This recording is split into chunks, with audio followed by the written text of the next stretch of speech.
Coach Brian Brown talked about challenging some of the defensive guys to be more vocal leaders. Is there anyone else kind of on the offensive side or maybe even special teams that you and the coaching staff have challenged to be more leaders this year? Yeah, I mean, I think, obviously leadership, you can view it a lot of different ways. And so, number one, we want by example guys first, because guys start opening their mouth and they don't do things the right way. That can go the other direction quick. So I think there is a comfort zone at first of making sure we know what to do, know the expectation, right, know the culture that we want to create. And then I think some guys are natural at it and some guys aren't. And I think it's really big from a coaching standpoint of recognize who has the ability to affect the people around them from a vocal standpoint and who doesn't. And for some of those positions, I think some of them will have to be coach-led this year, right, based on the amount of new guys that we have and all that and the development that we'll continue to nurture them throughout the process and educate them and try to help them, but we're not going to push that on somebody too early, in my opinion. I think that's something that naturally happens. I think that's the best thing, how the summers are set up now, right, from an OTA standpoint where the players have to run it. I think a lot of that leadership ability really comes in June and July, right, when the coaches aren't out there. Then now guys understand the system, they know the expectation. And to me, that June and July is really big from a leadership standpoint. But the guys that have returned, right, that know the systems, that know the expectations, and know the standard, absolutely. The guys that have the availability, right, to be able to affect the people around them, we're going to make sure that, we try to push them along and educate them on how to do it. But I think that's natural for some guys and it's not for others. So the ones that can, we definitely will, and the ones that can't, we'll have to make sure from a coaching perspective we're giving the leadership that they need. I feel like things probably feel pretty settled on the interior offensive line, but those tackle spots, how do you see that playing out? Obviously time will tell. I think just in day 4 right now, so brought in some experience there. Obviously from an SEC standpoint, having played in some games, still young, still really raw. I think we're a long ways from having, that solidified by any means. Some guys that played the position last year, right, in some spot roles that I think have the athletic ability to do it. But obviously, as we all know in this league, you better be pretty good at tackle. If not, you got to protect them. So I think that's a work in progress, big part of this spring and the summer, and it's going to develop, in my opinion, all the way through fall camp. But I think we do have some flexibility with some guys to be able to move some guys around, right, based on the maturity and the growth of some of these other guys.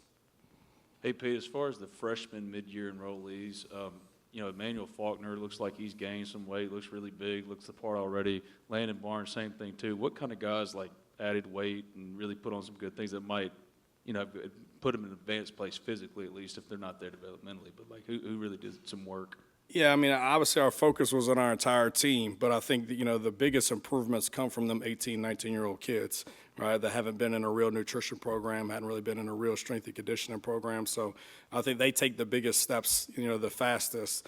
But I think Paul and them have done an unbelievable job, which was the whole point of phase 1 was the strength foundation in the weight room to be able to get and add bulk and explosion and all those things that we need. But I think Dorian Barney's another kid at corner, right, that came in size speed-wise but was really frail. I think he's put on some really, really good weight. Obviously, Landon had a good structure coming in, right, broad shoulders, he's big hips, got a big butt, but I think he's put on the right type of weight, right, to be really physical at the point of attack. And then I think some of the younger linemen coming in, it's like, where is the weight, right? Getting it in the right places and reforming that body shape and all that. But I think at several different positions, it's really changing. I think Ant Davis is another one to me, that came in about 207 pounds. It's about 220 right now.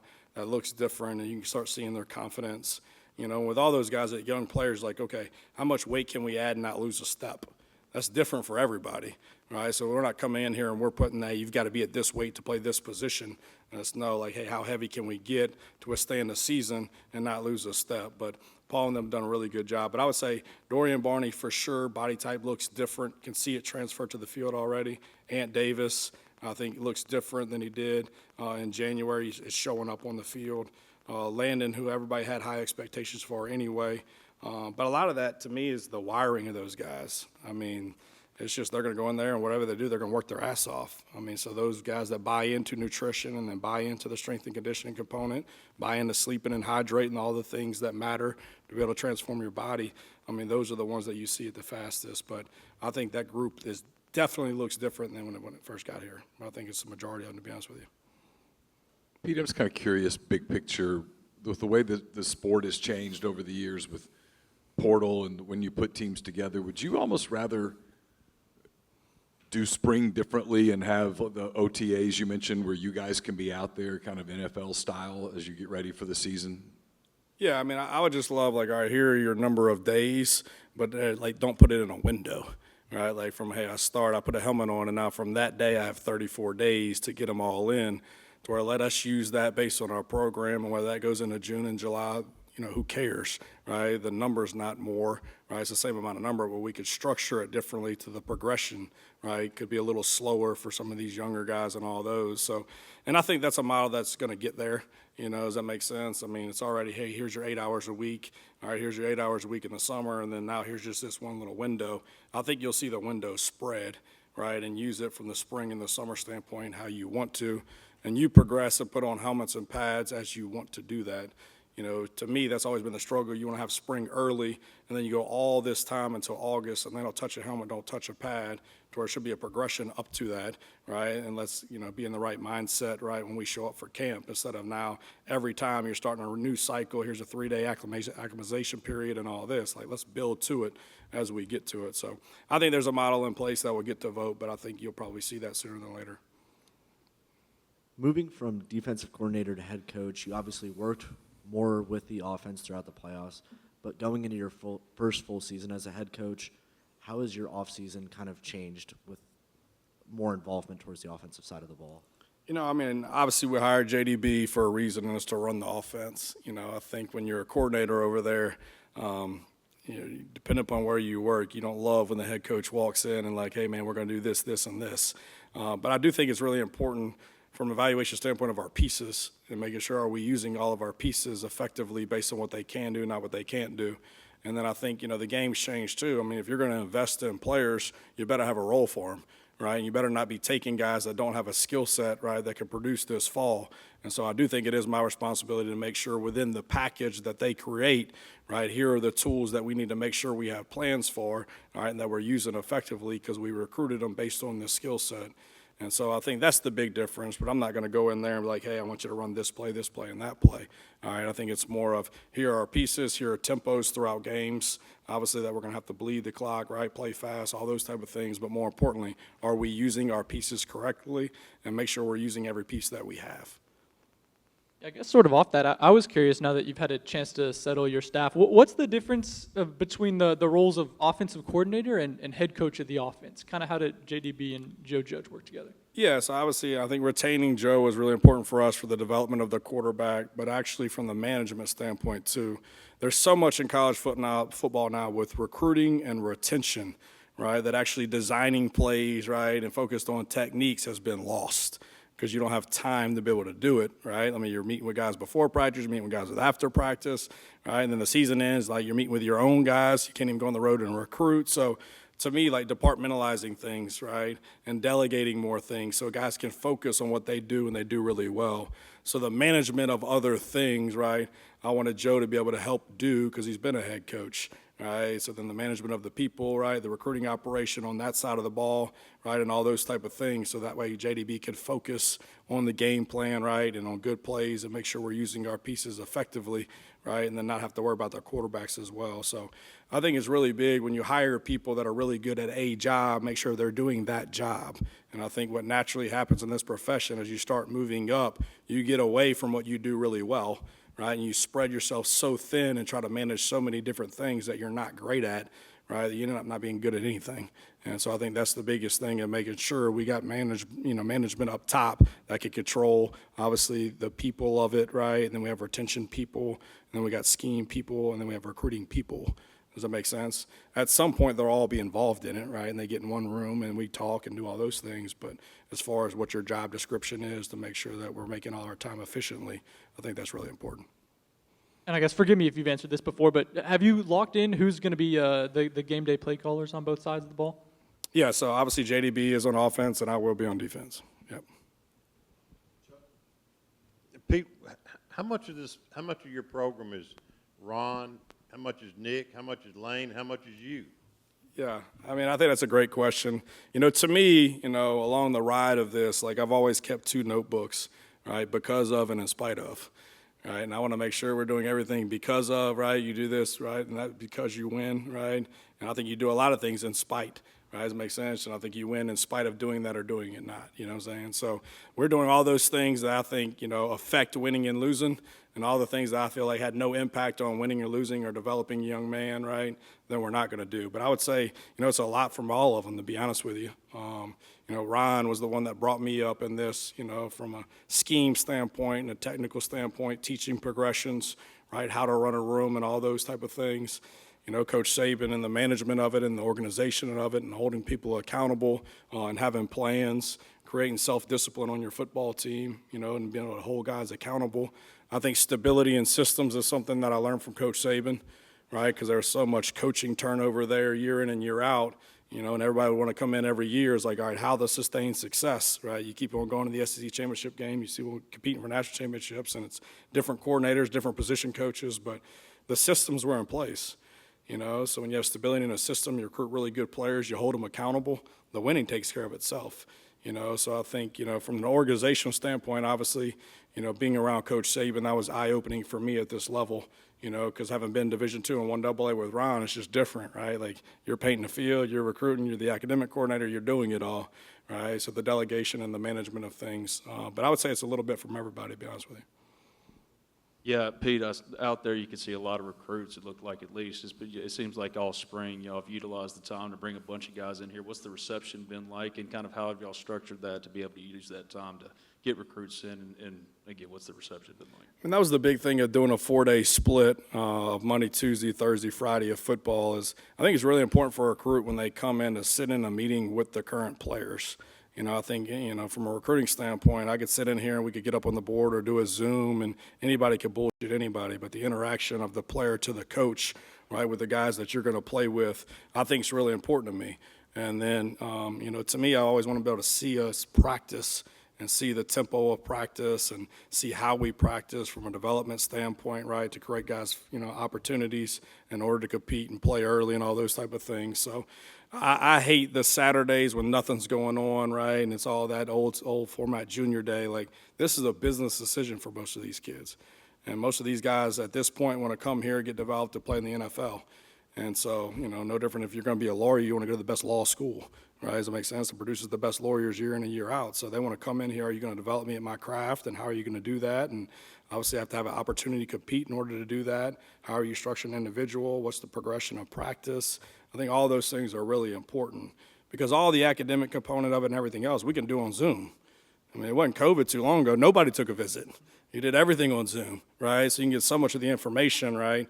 That's not the people part of it. That's not the ball part of it. That's not getting on that grass and really seeing coaching personalities and see the players' culture, right, and all those type of things. So it's been really good. I think at this point we've had over 120 guys, come in on a meeting or a practice day that are on our board. So that will continue. I think that's the other thing of why we spread it out as long as we did, so they could sit in on meetings and see an install and see a walkthrough, and then it builds to a practice, and then it'll build to a game week. So they could come back multiple different times, and it's not the same thing. And I think that's really important to get them back and it be something different every time so they could check yes or no at the end of this thing. So I think trying to create it more of how it's going to be when they're here so they can get the information is really important to this spring of how we laid it out. I know there are a couple bang-ups for the team right now, but just overall, generally speaking, you like where the team is health-wise? Yeah, I think that was a big piece to it too, is building the foundation and going really slow, to make sure, we had the pieces that was going to be cleared in order to actually get a look and see what we have and all those. Obviously, the spring is a big cleanup for everybody, so you always have a lot of surgeries and shoulders and knees and ankles and those things. So, to me, the big one is the new guys, right? Are they still having the ability to learn and get in there and make sure they're getting involved, right? So we don't get to the summer and now it's like hearing it from the first time, right? Then we didn't do our job. So some of the older guys, that were banged up, that got cleaned up, they're getting in. And obviously from a mental standpoint, that's why we did so many walkthroughs early, right? And push spring back was for those guys that were injured could go and do all the walks. And so the guys that are actually going to get those reps still learn it from an alignment assignment key standpoint. So, but I think all in all, we're pretty healthy. The yellow component still allows, you'll see the yellow jerseys out there, that still allows them to do individual, do the walkthrough formats and all that, but then we go contact, they're out, right? And obviously that's a protection from an injury standpoint. Some of them we just don't want to get hit, to be honest with you. So. So all of it's based on can you do scale or not. So like the colors dictate what periods they're allowed to do. So some of the injuries are different. So it was always hard as an assistant coach for me. He's like, all right, damn, little Johnny can do indie, can't do scale, he can do inside. Or I was like, bro, I'm a D2 guy, I need colors, right? Like help me out. So that's why we did it.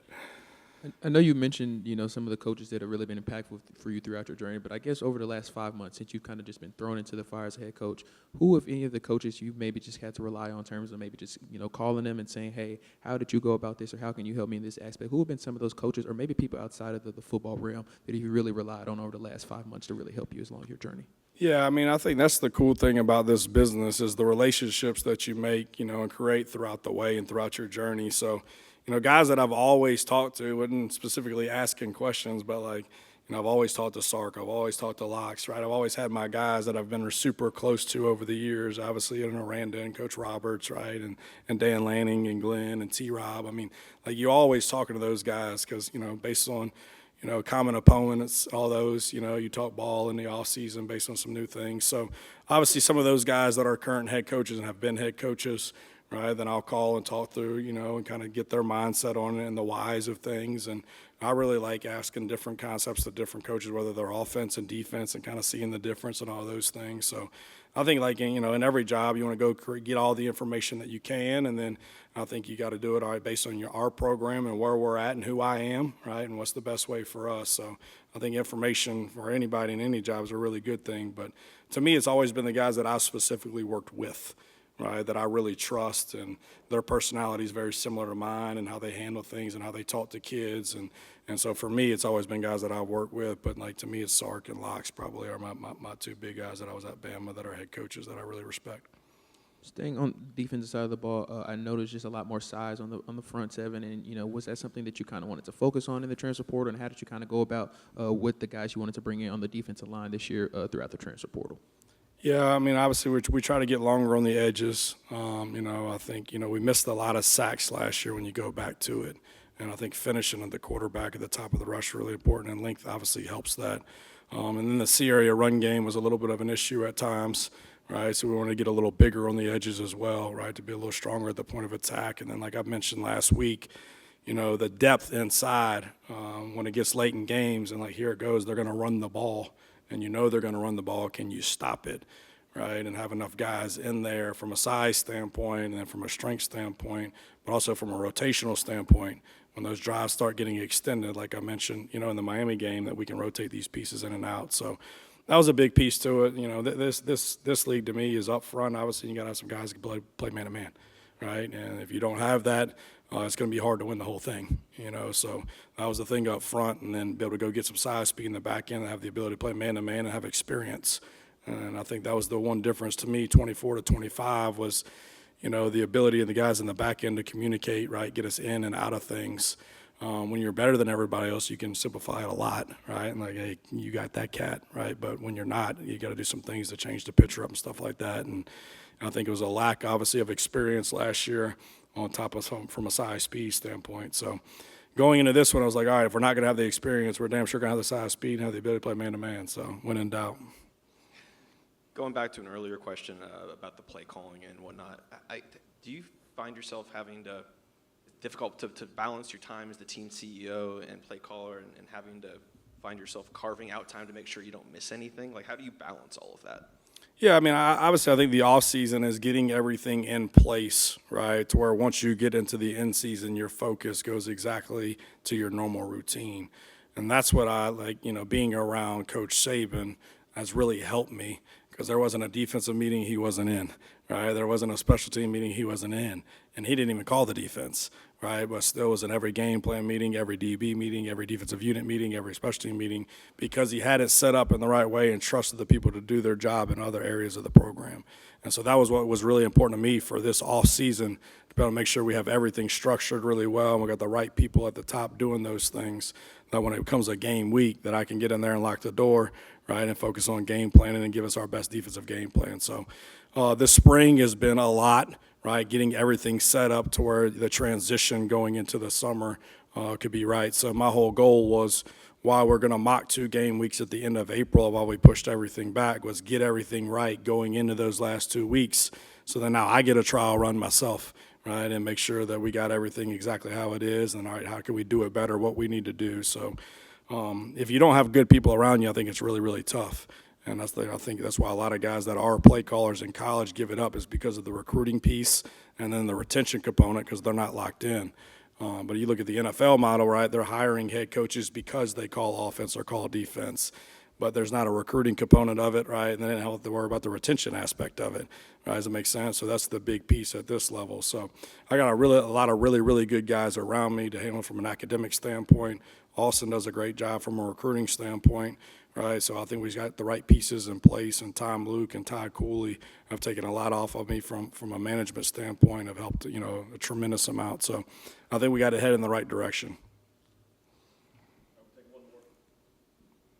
Yeah, I guess, Pete, you mentioned the recruiting. I was curious, have you felt any sort of bump or, increase in interest just from the CFP run last year and having won 2 playoff games? Is that something you even bring up with those guys? I mean, absolutely. I think, a couple things in recruiting. We talk about tradition, right? We talk about trajectory. We've had that conversation in here before. But, I think it's really hard in recruiting when you use the word "we're gonna." Right? I mean, that was the whole thing when I first got here in the transition from Alabama to here. It was like that first spring was really hard, right? Because you're showing them Alabama tape, right? You're talking about, hey, we're going to lead the SEC in defense. Hey, we're going to lead the country in sacks. Hey, we're going to have a first-round draft pick, right? You hadn't done yet. Does that make sense? And so I think that's the same thing when you're looking at a recruit and saying, hey, we need you and we need your class to get us where we need to be. That's the playoff. That's different when it's like, man, we've done that. Right, that's the expectation here. We're going to do it with or without you, right? We want you, and that's why you're here. But don't get it twisted. You're replaceable, and I'm replaceable. So I think, when you start checking the boxes off, and you've done that, right, very recently, right, then I think it does, obviously, is very important from recruiting. But, this is a what have you done for me lately business, And so, every year is independent of its own, but I think it's really, really important for them to see the guys in the building that, all right, they've made a playoff run. They've done that. They led the SEC in this. They've done that. They've had a first-round draft pick, so they can start checking their boxes, and now they can see themselves because you've done it before, and I think that's really important.